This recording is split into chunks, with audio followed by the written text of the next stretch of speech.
प्रशासनिक फेरबदल किया है। जी हां, 22 आरएएस अफसरों के तबादले किए गए हैं। जानकारी ये मिल रही है कि कार्मिक विभाग ने ये आदेश जारी किए हैं। चंचल शर्मा को जोधपुर विकास प्राधिकरण सचिव लगाया गया है। संदीप कुमार को उपायुक्त, निशाक्तजन जयपुर लगाया गया है। तो 22 आरएएस अधिकारियों के तबादले हुए हैं। डीओपी की ओर से ये आदेश जारी किए गए हैं। बताते चले कि डॉक्टर पूजा सक्सेना अतिरिक्त जिला कलेक्टर और अतिरिक्त जिला मजिस्ट्रेट, और वहीं भीनमाल इनको लगाया गया है। पूरी लिस्ट हमने आपको दिखाई है, जहां पर बड़ी एक्शन यहां पर देखने को मिला। बड़ा राज्य सरकार ने बड़ा प्रशासनिक फेरबदल किया। 22 आरएएस अफसरों के तबादले यहां पर किए गए हैं और यह आदेश कार्मिक विभाग ने जारी किया है। तो जो आदेश जारी किए गए हैं, तस्वीरें भी आपको दिखाना है। चंचल शर्मा को जोधपुर विकास प्राधिकरण सचिव लगाया गया है। संदीप कुमार को उपायुक्त, निशाक्तजन जयपुर लगाया गया है। डॉक्टर पूजा की बात कर ले तो सक्सेना अतिरिक्त जिला कलेक्टर एवं अतिरिक्त जिला मजिस्ट्रेट भीनमाल लगाया गया है।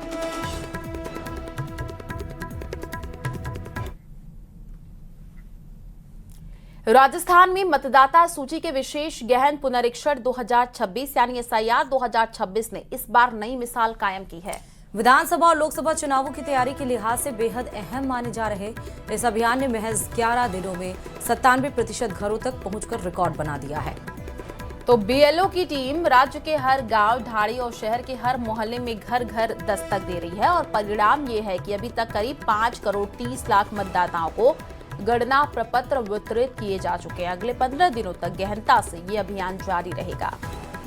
इसके बाद पूरे प्रदेश की ड्राफ्ट मतदाता सूची प्रकाशित होगी, जहां यह साफ होगा कि कितने dead voters, permanent migrated voters और डुप्लीकेट वोटर्स हटाए गए हैं। यह ड्राफ्ट लिस्ट ही आगे चलकर वोटर लिस्ट का आधार बनेगी, इसलिए पूरी प्रक्रिया पर निर्वाचन विभाग का पूरा फोकस बना हुआ है।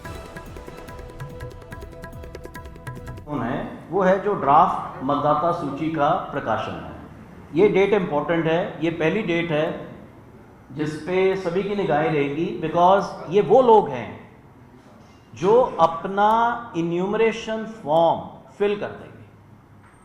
अब इसी स्टेज पे काफ़ी छटनी हो सकती है, डिपेंडिंग अपॉन कि हमारी वोटर लिस्ट में कितने डेड वोटर्स हैं, कितने परमानेंटली माइग्रेटेड वोटर्स हैं, कितने ऐसे वोटर्स हैं जो 2 या 3 जगह पे मौजूद हैं। सो इस तरह की अलग अलग श्रेणियों को आइडेंटिफाई किया जाएगा और उनको बाहर निकालते हुए जिनके फाइनल इन्यूमरेशन फॉर्म हमारे पास आते हैं उनसे ड्राफ्ट लिस्ट बनाई जाएगी। प्रदेश में एसीबी के एक्शन से हड़कंप मचा हुआ है। जी हां, रिश्वतखोरी पर नकेल कसने के लिए लगातार अलग अलग जिलों में एसीबी की कार्रवाई पिछले कुछ दिनों से लगातार जारी है। अब एसीबी ने राजसमंद के एक भूलेख अधिकारी को गिरफ्तार भी कर लिया है। देखिए रिपोर्ट। रिश्वत का खेल एसीबी के आगे फेल। एसीबी का जाल, रिश्वतखोर गिरफ्तार। एक्शन दमदार, भ्रष्टाचार पर वार। प्रदेश में एसीबी लगातार एक्शन में है। दरअसल 2 अलग अलग जिलों में एसीबी की टीम ने कार्रवाई की। सबसे पहले बात राजसमंद की, जहां भू अभिलेख निरीक्षक को 7 लाख रुपए की रिश्वत लेते रंगे हाथों गिरफ्तार किया गया। आरोपी ने कुल 10 लाख रुपए की डिमांड की थी। एसीबी की टीम ने आरोपी कमलेश चंद्र खटीक को 7 लाख रुपए की रिश्वत लेते रंगे हाथों गिरफ्तार किया। टीम को आरोपी के पास से 70,000 रुपए और 6,30,000 रुपए डमी नोट शामिल थे। एसीबी द्वारा आरआई को गिरफ्तार करने के उपरांत उसके ठिकानों और घर की तलाशी ली गई। आरोपी आरआई से पूछताछ और जांच के दौरान चौंकाने वाले खुलासे हुए हैं। आरआई कमलेश खटीक के पास 2 पेट्रोल पंप हैं। एक पेट्रोल पंप पुठौल गांव के पास है। दूसरा पेट्रोल पंप पड़ासली गांव के पास अंडर कंस्ट्रक्शन है। पत्नी के नाम बडारड़ा गांव के पास एक प्रेशर प्लांट। आरोपी का एक लॉकर होने का भी पता चला। आरआई है बाणा सर्किल के श्री कमलेश जी खटीक, इनके द्वारा जो परिवादी है उसकी जमीन के नक्शे को शुद्ध करने की एवज में, शुद्धिकरण की एवज में 10 लाख रुपए की डिमांड की थी और 7 लाख रुपए लेते हुए मेरे नेतृत्व में उसको रंगे हाथों गिरफ्तार किया गया था। तो उसके बाद में इसका जो हमें मालूम चला कि रेजिडेंस है, वहाँ पे उदयपुर एसीबी की टीम के द्वारा श्रीमती सोनू शेखावत है, उनके द्वारा हाउस सर्च की कार्रवाई वो संपन्न कर दी गई है। राजसमंद के अलावा एसीबी की टीम ने झुंझुनू में भी कार्रवाई की है। बुहाना थाने में तैनात एक महिला हेड कांस्टेबल को 20,000 रुपए की रिश्वत लेते हुए रंगे हाथों गिरफ्तार किया। आरोप है कि हेड कांस्टेबल द्वारा परिवादी के खिलाफ 22 अक्टूबर को पारिवारिक झगड़े में दर्ज मारपीट के मामले में मदद करने और परिवादी उसके भाई और परिवादी के भाई को गिरफ्तार न करने के एवज में 30,000 रुपए मांगे थे। 4/11 को परिवादी ने वहाँ 64 पे संपर्क किया था और उसने बताया था कि बुहाना थाने में मेरे खिलाफ मुकदमा दर्ज है, जिसकी मुकदमे में मदद करने के लिए वहाँ जो आईओ है हेड कांस्टेबल संतोष कुमारी, वो मेरे से रिश्वत मांग रही है।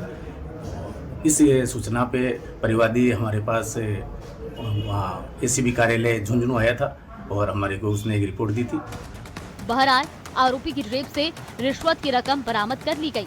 फिलहाल प्रदेश में घूसखोरों पर एसीबी का एक्शन लगातार जारी है। Bureau report, news 18 Rajasthan. और चलिए बुलेटिन में आगे बात करेंगे जयपुर से आए खबर की, जहां संघ प्रमुख मोहन भागवत ने जयपुर के एसएमएस इंडोर स्टेडियम में एकात्म मानव दर्शन अनुसंधान एवं विकास प्रतिष्ठान की ओर से आयोजित कार्यक्रम में शिरकत की। तो वर्तमान वैश्विक परिदृश्य एवं एकात्मक मानव दर्शन कार्यक्रम को संबोधित करते हुए भागवत ने कहा कि मनुष्य जाति का विकास तो हो रहा है, लेकिन मनुष्य का अस्तित्व रहेगा या नहीं, विकट प्रश्न है। 4% लोग विश्व की 80% संसाधनों का उपभोग कर रहे हैं। दुनिया में अमीर और अमीर होता जा रहा है, गरीब और गरीब होता जा रहा है। एकात्मक मानववाद 60 वर्ष का हो गया है और सनातन तत्व के प्रकाश में आज की स्थिति का विश्लेषण जरूरी है। आज वैश्विक स्तर पर हो रहे युद्धों के तरीके बदले हैं। जितनी दवाइयां निकली उतनी ही बीमारियां निकली हैं। कुछ बीमारियां दवाइयों के कारण ही होती हैं। मनुष्य की प्रतिरोधक क्षमता कम हो गई है। ये सारे बयान आरएसएस प्रमुख मोहन भागवत के।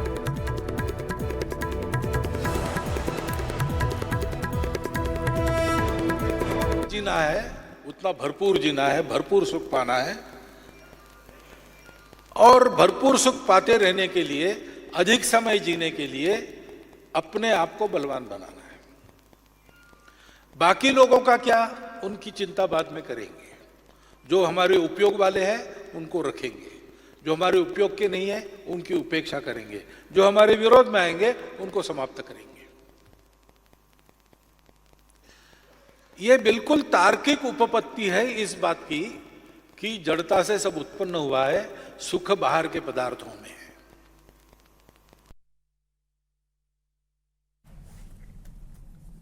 और अब खबर जोधपुर से है, जहां केंद्रीय मंत्री गजेंद्र सिंह शेखावत ने बिहार चुनाव नतीजों पर विपक्ष पर निशाना साधा है। उन्होंने कहा, झूठे नैरेटिव और भ्रम फैलाकर राजनीति करने वालों को जनता ने धूल चटा दी है। जो सरकार बनाने का दावा करते थे वे दहाई के आंकड़े तक नहीं पहुंचे। वहीं कश्मीर विस्फोट मामले पर सरकार की जीरो टॉलरेंस पॉलिसी दोहराते हुए बोले, देश के अंदर या बाहर दोषी कोई भी हो छोड़ेंगे नहीं। जोधपुर पहुंचे शेखावत ने अंताहार पर आत्मलोकन की बात कही और विकास आधारित राजनीति को ही भविष्य का एजेंडा बताया है। भारतीय जनता पार्टी और एनडीए गठबंधन के सभी घटक दलों ने जिस तरह से एकजुटता का परिचय देते हुए अपनी सामूहिक सांगठनिक शक्ति का परस्पर उपयोग करते हुए चुनाव लड़ा और उसके साथ साथ में बिहार के चुनाव में जो मुख्य मुद्दा जंगल राज वर्सेस विकासवाद था, उसके बीच में जनता को जब चुनाव करना था, जनता ने प्रचंड बहुमत एनडीए को देकर के इस बात का स्पष्ट संकेत दिया है, इस देश में अब यदि किसी भी तरह की राजनीति का कोई मुद्दा रहेगा तो वो केवल और केवल विकास आधारित रहेगा। और इसी के साथ साथ में बिहार के चुनाव ने एक बात को बहुत अच्छी तरीके से देश के सामने स्पष्ट कर दिया है कि झूठे नैरेटिव गढ़ करके वोट चोरी जैसे अर्थहीन आधारहीन आक्षेप लगा करके संवैधानिक संस्थाओं के ऊपर अनेक तरह के भ्रमजाल फैलाने का प्रयास करके वोट प्राप्त करने की कोशिश